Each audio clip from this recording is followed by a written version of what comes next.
Good morning everyone, welcome to my channel best education. आज best education में हम Hindi grammar शुरू करेंगे। हिंदी ग्रामर आज से शुरू करते हैं, ठीक है। मैंने पहले इस वर्णमाला सिखाई है अपनी फर्स्ट वीडियो में, तो मैं उसका लिंक आपको डिस्क्रिप्शन बॉक्स में दे दूँगी। अगर आपको अच्छे से पूरी हिंदी की व्याकरण समझना है यानी ग्रामर, तो मेरी वीडियो को फुल वॉच कीजिए। चलिए तो शुरू करते हैं। आज हम ये फर्स्ट से लेके फोर्थ तक काम आएगी, और फोर्थ में तो बहुत ही फर्स्ट से लेके फिफ्थ तक काम आएगी, और फोर्थ की तो ये है ही, ठीक है।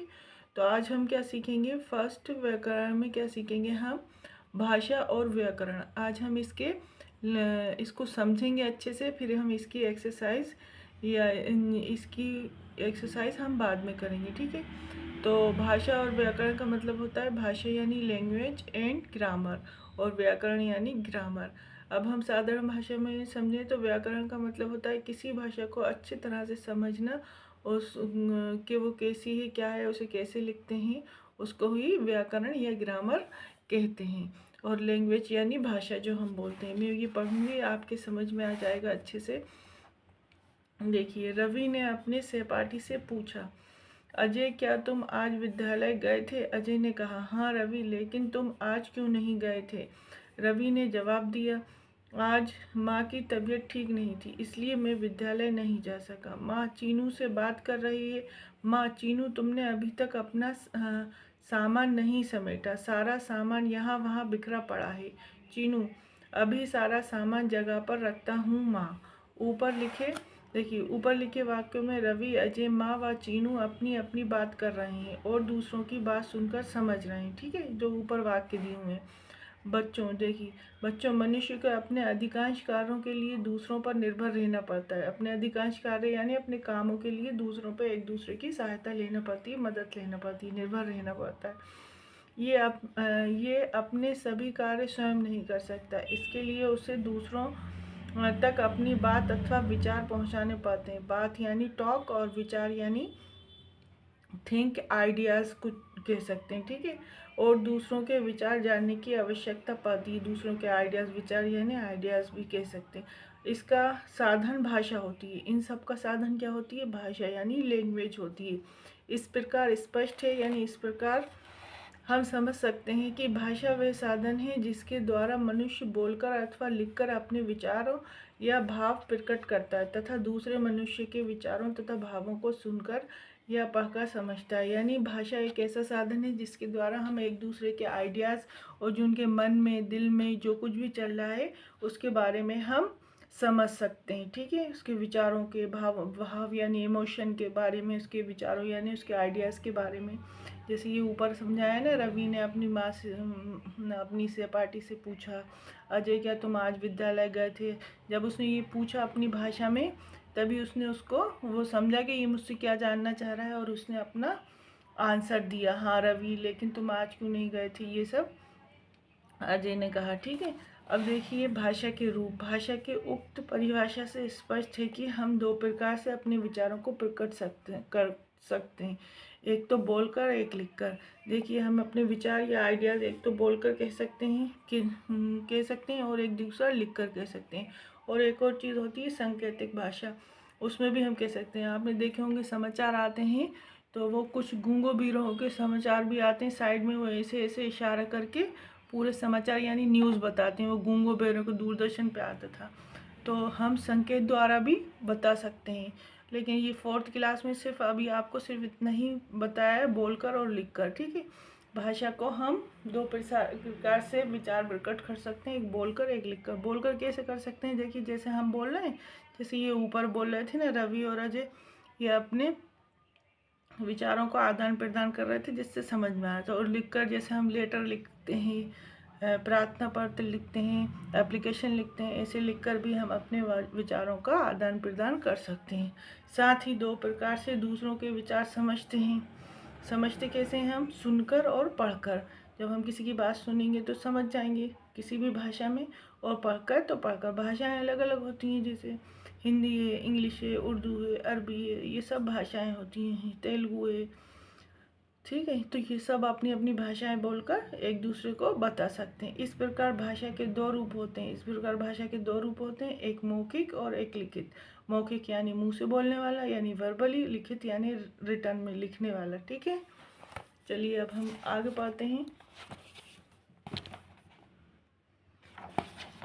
ये देखिए, भाषा आपसे पूछा जाएगा भाषा के कितने रूप हैं। भाषा के रूप तो एक तो मौखिक, एक लिखित, यानी एक वर्बली और एक रिटर्न में लिखित। ठीक है, अब देखिए मौखिक भाषा क्या होती है।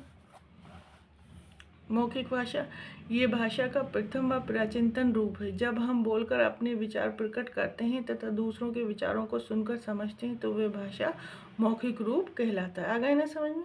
जब हम बोलकर कोई चीज़ अब समझाते हैं या किसी के बोलने से हम सुनकर उसको समझते हैं तो उसको हम मौखिक कहते हैं, वर्बली। फ़ोन पर बातें करना, टीवी देखना, गाने सुनना, कहानी सुनाना या सुनना आदि मौखिक भाषा के उदाहरण हैं, यानी एग्जाम्पल हैं। ठीक है, अब लिखित भाषा देखिए, सभ्यता व संस्कृति के विकास के साथ भाषा का भी विकास हुआ और धीरे धीरे लिखित भाषा का रूप सामने आया। जब हम लिखकर अपने विचार दूसरों तक पहुंचाते हैं तथा पढ़कर दूसरों के विचार जानते हैं तो वह भाषा का लिखित रूप कहलाता है। समझ गए? जैसे कि एग्जाम्पल के तौर पे, उदाहरण के तौर पे, पत्र लिखना, किताब पढ़ना, ईमेल भेजना, मोबाइल फ़ोन से संदेश भेजना आदि लिखित भाषा के उदाहरण हैं। देखिए लिपि। लिपि क्या होती है? भाषा लिखने के लिए जिन चिन्हों का प्रयोग किया जाता है उन्हें लिपि कहते हैं। ठीक है, विभिन्न भाषाओं की लिपियों में भिन्न होती हैं। हिंदी व संस्कृत भाषा की लिपि कौन सी है? देवनागरी। कौन सी है? देवनागरी। इन्हें याद कीजिए, आप इनको याद करें कौन सी भाषा कौन सी लिपि में लिखे हैं। जो चिन्ह बनाते हैं ना, जैसे ये छोटा ऐसे ऐसे चिन्ह बनाते हैं, बड़ा, और उर्दू में सैली पे, ऐसे हिंदी में ए बी, तो ये सब चिन्ह होते हैं। तो ये क्या होते हैं? ये इनकी लिपि होती है, चिन्ह होते हैं। लिपि इनको क्या कहते हैं? लिपि कहते हैं। अब देखिए भाषाएं और ये लिपियां, हिंदी काय में लिखी गई है? देवनागरी में। ठीक है, अंग्रेजी रोमन में, उर्दू फारसी में, पंजाबी गुरुमुखी में। ये जो संकेत बने होते हैं ना, ये क्या है संकेत? इनके भी नाम है। संस्कृत देवनागरी में, गुजराती देवनागरी में, अरबी में, रूसी में। ठीक है, अब नेक्स्ट देख लेते हैं हम। देखिए, आज संसार में विभिन्न देशों की अपनी अपनी भाषाएं, जैसे आज संसार में विभिन्न देशों की अपनी अपनी भाषाएं, जैसे इंग्लैंड में अंग्रेजी, जर्मनी में जर्मन, रूस में रूसी, चीन में चीनी भाषा बोली जाती है। राजभाषा, आप देखिए राजभाषा क्या होती है? यानी स्टेट की लैंग्वेज। ठीक है, किसी देश में सरकारी कामकाज में प्रयोग की जाने वाली भाषा को उस देश की राजभाषा कहते हैं। जैसे हमारे एमपी मध्य प्रदेश स्टेट है इंडिया का, तो यहाँ पे कौन सी लैंग्वेज इस्तेमाल की जाती है? हिंदी। कौन सी भाषा ये इस्तेमाल की जाती है? हिंदी। तो हमारी राजभाषा क्या होगी? हिंदी। ठीक है, हमारे देश भारत की राजभाषा हिंदी है। इसे राजभाषा का गौरव 14 सितंबर 1949 को प्राप्त हुआ। राजभाषा किसी देश में जो भाषा, ये याद रखिए कब हमारी हिंदी भाषा को राजभाषा के बारे में पता करा गया। ठीक है, राजभाषा किसी देश में जो भाषा अधिकांश लोगों द्वारा बोली और समझी जाती है उसे उस देश की राष्ट्रभाषा कहते हैं। जो भाषा, ये तो राजभाषा जो ज़्यादातर स्टेट्स में बोली जाती है उसको राष्ट्रभाषा कहते हैं। ठीक है, मातृभाषा जिस भाषा से बच्चा सर्वप्रथम परिचित होता है, जिसे वह अपने परिवार के लोगों से सीखता है और बोलता है, उसे मातृभाषा कहते हैं। मातृभाषा यानी ये जो मम्मी द्वारा, जब छोटे होते हैं हम जो मम्मी बोलती हैं वही उनके बच्चे बोलते हैं, मम्मी पापा जो बोलते हैं। मातृभाषा यानी मदर टंग। ठीक है, मदर लैंग्वेज। तो मम्मी जैसा बोलती है वैसे ही उसके बच्चे बोलते हैं। जैसे जिसके मदर फादर इंग्लिश में बोलते हैं तो उसके बच्चे इंग्लिश में बोलते हैं, जिसके मदर फादर हिंदी में बोलते हैं तो उसके मम्मी पापा हिंदी में बोलते हैं। तो ये हमारी मातृभाषा होती है। ठीक है, अब देखिए व्याकरण। प्रत्येक भाषा को शुद्ध रूप से बोलने, पढ़ने व लिखने के कुछ नियम होते हैं। इन नियमों की जानकारी उस भाषा के व्याकरण द्वारा होती है। अतः व्याकरण वह शास्त्र है जिसके द्वारा हम किसी भी भाषा के शुद्ध रूप का पूर्ण ज्ञान प्राप्त करते हैं। समझ में? व्याकरण यानी ग्रामर। ग्रामर क्या है? शुद्ध रूप है जिससे हम किसी भी भाषा के पढ़ने लिखने के नियम को जानते हैं। उसे हिंदी में व्याकरण कहते हैं, इंग्लिश में ग्रामर कहते हैं। ग्रामर में भी देखिए हम सब पढ़ते हैं एंड द आर्टिकल, विलोम शब्द और सब चीज़ें, टेंसेस, तो वो क्या होते हैं? सब व्याकरण को, किसी भी भाषा को अच्छे से बोलने और पढ़ने लिखने के नियम होते हैं। उससे हम उस भाषा को अच्छी तरह से शुद्ध रूप में सीख जाते हैं। ठीक है, अब देखिए व्याकरण के 3 अंग होते हैं। एक होता है वर्ण, वर्ण मीन्स होता है लेटर। क्या होता है? लेटर। ठीक है, और जो लिखते हैं हम, जैसे ABCD एक लेटर हुआ ना, A एक लेटर हुआ, B दूसरा लेटर, ऐसे छोटा बड़ा वर्ण हुआ। ठीक है, नेक्स्ट है शब्द। शब्द यानी कोई एक पूरा शब्द।